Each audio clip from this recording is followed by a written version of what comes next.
Good morning mga day, this is Basudanyang Vlogger, a day in my life as a content creator at age of 14. Kaya naman papasabi ka na lang talaga dito ng I for Dago!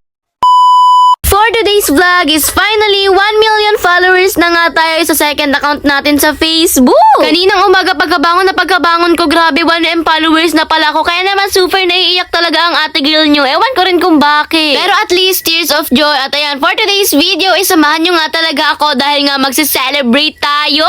Simpleng celebration lang naman nga ito at magluluto lang naman nga talaga ako rito ng pangmeriendahan namin. Bago nga tayo magsimula, gusto ko nga lang talaga mag-thank you sa aking mga followers dahil kung wala kayo, wala rin tayong 1M followers ngayon. Grabe, sobrang thankful talaga ako sa inyong lahat. Actually, nagkaroon na nga rin ako ng 1 million followers noon. 1.6 pa ngayon sa old account ko. Ang kaso nga lang, nawala yung account na yun. Kaya naman eto, nag-restart ulit ang person. And grabe, sobrang thankful ba rin ako dahil biruin nyo, sa loob ng 8 months, nagkaroon tayo ng 1M follower dito sa ating second account. Kaya naman, walang sawang pasasalamat talaga sa inyo and syempre kay Lord na rin. By the way, back to the video. Nagluto nga lang po pala kami dyan ng pasta dahil magluluto lang naman tayo for today's video ng spaghetti at ng fried chicken. Yan na nga kasi talaga ang all-time favorite ko. Kaya naman sabi ko kay mama mag-spaghetti at fried chicken na nga lang kami para sa meriendahan at para celebration na rin ng 1M followers. Bali, sinet aside muna nga po pala namin dyan yung pasta para maprito na rin nga po pala namin ito nga po palang fried chicken. Actually, dapat nga uunahin yung spaghetti. Ang kaso nga lang wala pang sibuyas at bawang. Kaya naman eto na munang fried chicken ang piprituhin natin. Nakalimutan po kasi ni Dada na wala palang sibuyas at bawang dito sa bahay. Kaya naman lumabas pa siya para bumili. Alam nyo ba kapag ganito nga talaga nagsi-celebrate kami para sa followers namin na talagang naaalala ko nga talaga noon na parang nagjo-joke-joke lang ako sa pagwa-vlog ko tapos ngayon sobrang dami na nakakapanood sa akin. Alala ko pa nga talaga noon yung makeup vlog ko, yung vlog ko na tuturuan ko ang mga followers ko na maglangoy na para bang mahirap maglangoy sa dagat. Char. Grabe, kahit pala paano ay nakakamiss din pala yung dati. Gusto ko man nga ipakita sa inyo yung mga vlog ko noon, ang kaso nga lang hindi ko na mahanap. Paano ba naman nawala na nga talaga yung account na pinag-postan ni mama noon? Sobrang dami namin tong old pictures na hindi na namin makuha ngayon dahil nga sa nawala na nga talaga yung account, hindi na mismo master. Pero wag kayo mag-alala dahil pinapaayos na nga talaga namin yun ngayon at sana nga talaga ay mabalik pa siya dahil sobrang nakakamiss na talaga. Diyos ko, bago pa tayo magkaiyakan dito sa mga oras nga po pala nilutuin na nga po pala dyan. Ito nga po palang spaghetti sauce and grabe hindi nyo carry, may pa-mushroom ang person. Talaga namang sobrang special ng spaghetti na to dahil hindi naman talaga kami naglalagay ng mushroom sa spaghetti. Bali habang niluluto nga po pala dyan ni mama, ito nga po palang spaghetti sauce. Ako naman nga ito at lolobuhan ko na nga po pala itong ating 1M na balloons dito. Hindi na nga po pala kami nakabila ng 1M na balloon sa online na color pink. Kaya naman etong gold na nga lang talaga na nabili ni Dada sa crossing ang gagamitin natin for today's video. Okay na yan, pang pictures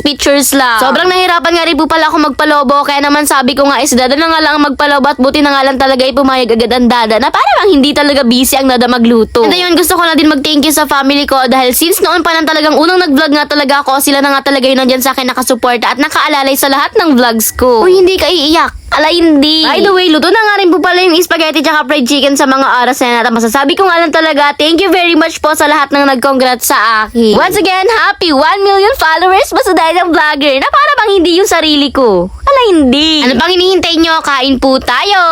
By the way, kakaunti na nga lang po pala yung natirang cheese tapos sinamad na rin nga ako magyad-yad kaya naman eto, kinakagat ko na lang sabay subo ng spaghetti. Huy, grabe naman. Thank you very much po ulit sa inyo. Hanggang dito na nga lang po. Kaya naman yun lang. Salamat, bye-bye and God bless. Thanks for watching. Mwaps!